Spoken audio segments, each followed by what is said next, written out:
Passport জালিয়াতি কাণ্ডে নজরে আব্দুল হাই। পাসপোর্ট জালিয়াতি কাণ্ডে নজরে আব্দুল হাই। আপনারা জানেন ধৃত অবসরপ্রাপ্ত এসআই আব্দুল হাইকে ইতিমধ্যেই গ্রেফতার করা হয়েছে। পাসপোর্ট প্রতি 25,000 টাকা নিতেন। ভেরিফাইং অফিসারের দায়িত্বে ছিলেন তিনি। জোর তারিখগুলিতে দায়িত্বে থাকতেন, বিজোড় তারিখে দায়িত্বে অন্যজন থাকতেন। 150 ভুয়ো পাসপোর্ট বানায় মনোজ গুপ্ত, তার মধ্যে 51টির দায়িত্বে ছিলেন এই প্রাক্তন এসআই আব্দুল হাই। আব্দুল হাই যিনি একজন অবসরপ্রাপ্ত সাব ইন্সপেক্টর এবং যাকে উত্তর 24 পরগনার হাবড়া এলাকা থেকে গ্রেফতার করে কলকাতা পুলিশের গোয়েন্দা বিভাগ এবং ইতিমধ্যেই 18ই জানুয়ারি পর্যন্ত তাকে পুলিশি হেফাজতের নির্দেশ দেওয়া হয়েছে। তাকে জিজ্ঞাসাবাদ করে এখনো পর্যন্ত যেটা জানা যাচ্ছে যে তিনি যেহেতু খোদ সিকিউরিটি কন্ট্রোল অর্গানাইজেশনেই তিনি কর্মরত ছিলেন, অর্থাৎ পাসপোর্ট সেকশনে তিনি কর্মরত ছিলেন এবং একাধিক পাসপোর্টের যে ভেরিফিকেশন হয় তার ভেরিফাইং অফিসার বা এনকোয়ারিং অফিসার হিসেবে তিনি দায়িত্বে ছিলেন।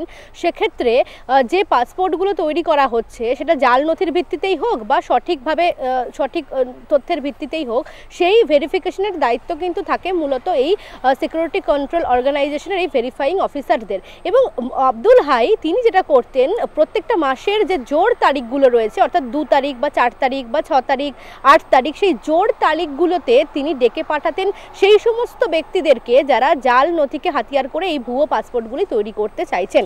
অর্থাৎ ভেরিফিকেশনের জন্য প্রত্যেককেই কিন্তু একবার করে থানায় আসতে হয়, সেখানে যাবতীয় নথিপত্র যাচাই করা হয়, সেগুলো ভেরিফাই করা হয়। এবং আব্দুল হাই তিনি তার সঙ্গে যেহেতু একাধিক এজেন্ট বা সাব এজেন্টদের যোগাযোগ ছিল, তাদের সঙ্গে তিনি যোগসাজশ করেই এই ভেরিফিকেশন প্রসেসটি তার মধ্যেই কিভাবে গলত তৈরি করা যায় বা সঠিকভাবে ভেরিফিকেশন না করেই কিভাবে ছাড়পত্র দিয়ে দেওয়া যায়, সেই পাসপোর্টগুলিকে সবুজ সংকেত দিয়ে দেওয়া যায়, সেই কাজটা তিনি যেহেতু করতেন, তো সেই জাল নথির কে হাতিয়ার করে যারা পাসপোর্ট বানাতে চাইছেন তাদেরকে ডেকে পাঠানো হতো এই জোড় তারিখগুলোতে। এবং বিজোড় তারিখগুলোতে অন্য যারা সাব ইন্সপেক্টররা রয়েছেন তারা এই কাজগুলো করতেন, এই ভেরিফিকেশনের কাজ করতেন। তো স্বাভাবিকভাবেই সাধারণভাবে দেখে কারোরই সেভাবে সন্দেহ হয়নি যে দীর্ঘদিন ধরে এইভাবে সঠিক তথ্য ভেরিফিকেশন না করেই এই পাসপোর্টগুলিকে ছাড়পত্র দিয়ে দেওয়া হয়েছে বা সেই পাসপোর্টের যাবতীয় তথ্য যেগুলো পোর্টালেও আপলোড করতে হয় সেগুলোকে আপলোড করা হয়েছে।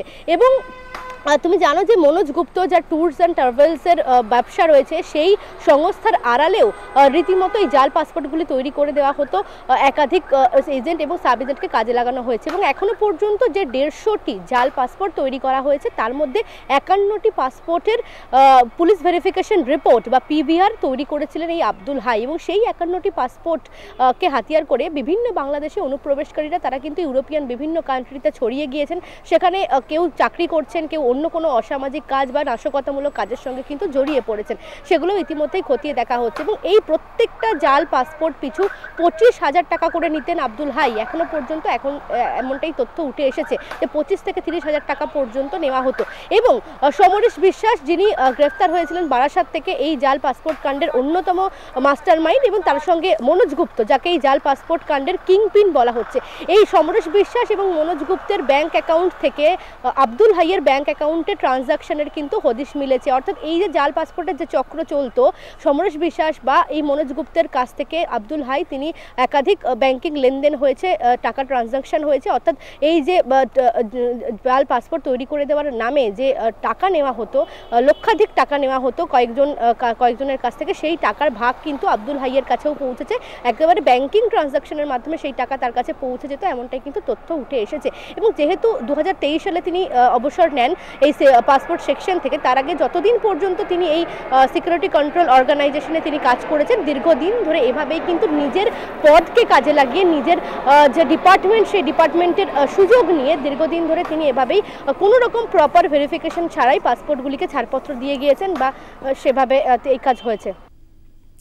একদিকে পাসপোর্ট জালিয়াতি কাণ্ডে নজরে আব্দুল হাই, অন্যদিকে পাসপোর্ট জালিয়াতি কাণ্ডে পুলিশের নজরে 5টি মোবাইল ফোন। ধৃতদের থেকে বাজেয়াপ্ত ফোনগুলি থেকে মোছা হয়েছে বহু নথি। ফরেনসিকের সাহায্যে তথ্য উদ্ধার করতে চায় পুলিশ। আদালতের দ্বারস্থ হচ্ছে লালবাজার। পাসপোর্ট জালিয়াতি কাণ্ডে নজরে মোবাইল, পুলিশের স্ক্যানারে 5টি মোবাইল ফোন।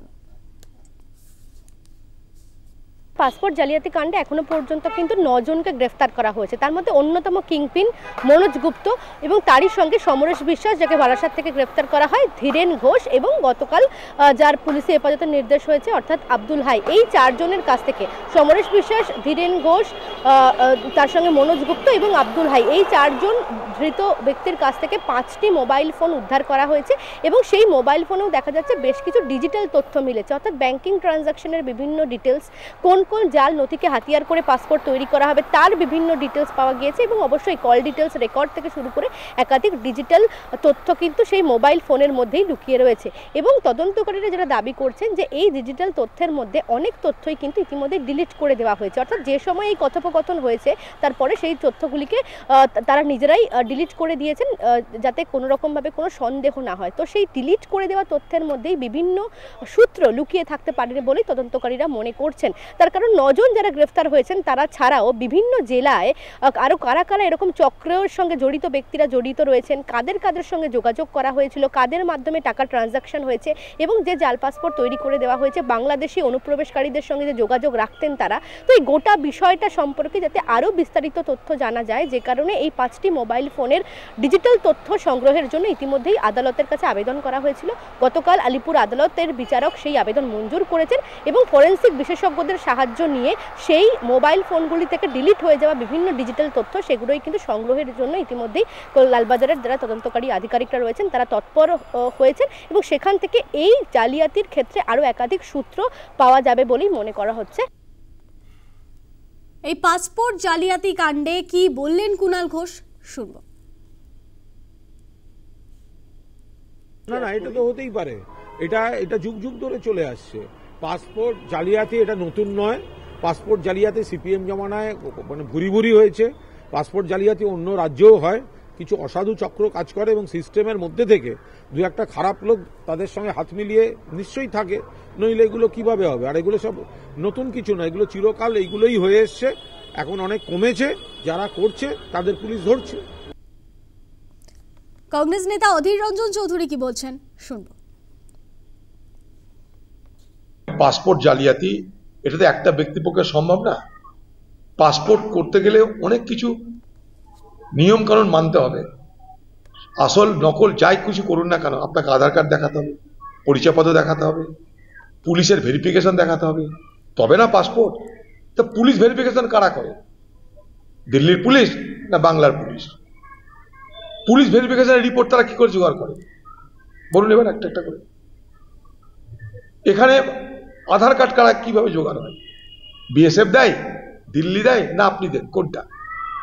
এটা একটা বড় পরিকল্পিত একটা চক্র, এখানে অনেকে জড়িত। এখানে যা দেখছেন যে পাসপোর্ট বা পাসপোর্ট জাল করার যে সমস্ত সংখ্যা দেখছেন, আমি মনে করি এটা হিমশৈলের চূড়া মাত্র। এটা একটা সংগঠিত চোরাই চক্র।